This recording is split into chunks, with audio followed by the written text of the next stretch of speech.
What's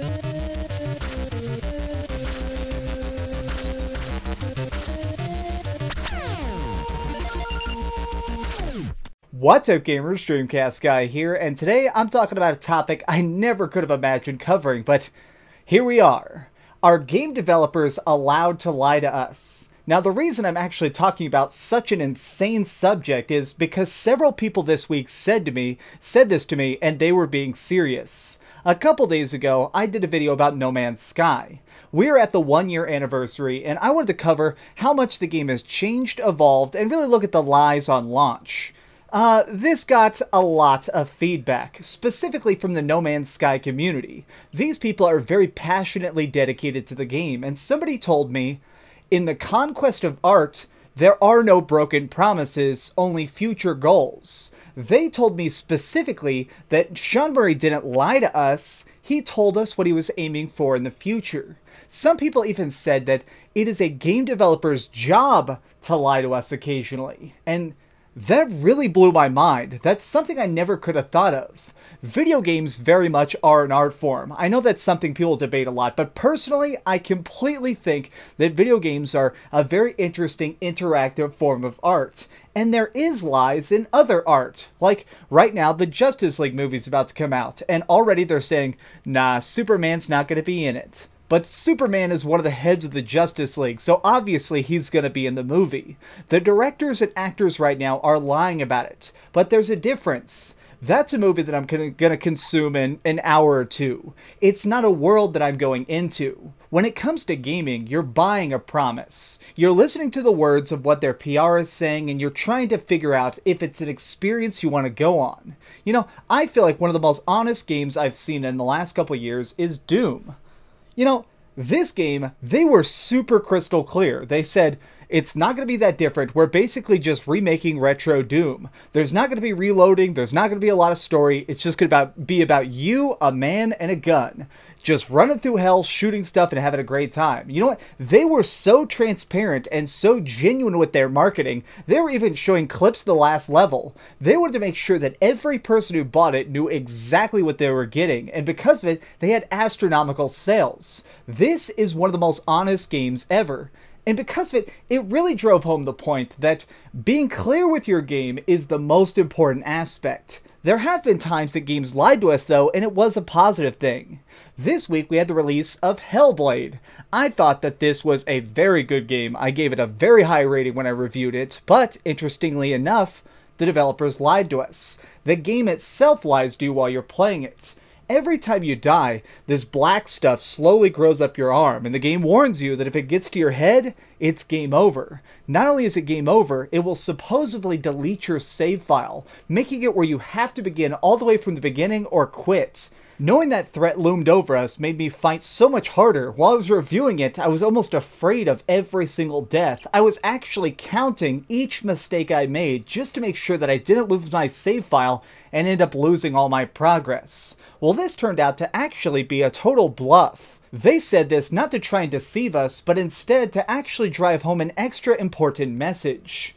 This game is all about mental illness. The woman is literally going insane while going on her quest to try and save her dead lover from possibly the depths of hell itself.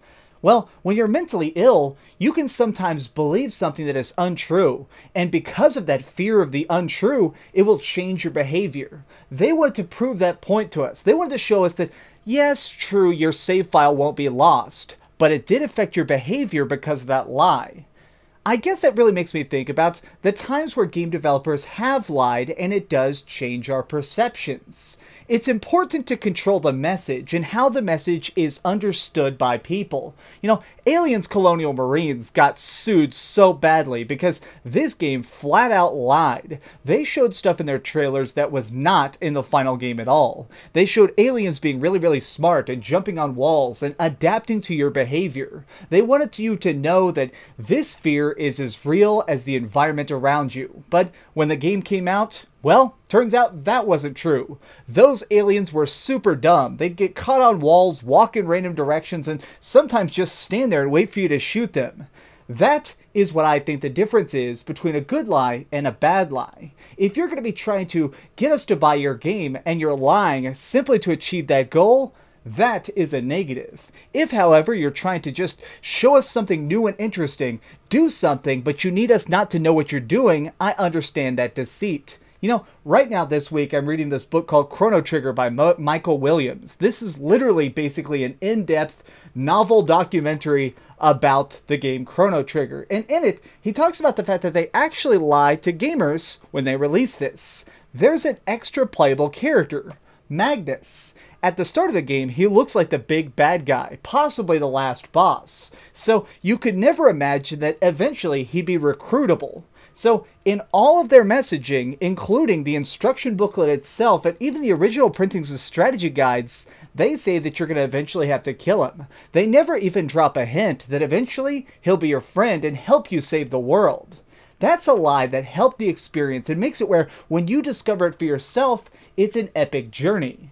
What Sean Murray did with No Man's Sky, that was just plain lying. He wasn't trying to improve it. He wasn't trying to stoke our imagination and take us on his own wonderful trip to explore his development. No, no, no. That guy was saying what he hoped to put in a game, but he was saying it in interviews like it was what was already in the game. Now with all the updates, we're still a long way from what Sean Murray said the game would be. And that's why I think it's very important for game developers to only tell the truth. If you've got to bend the story a little bit and not reveal every single spoiler, I understand that. But saying something that we can prove is absolutely false, that is dead wrong. What do you think about it?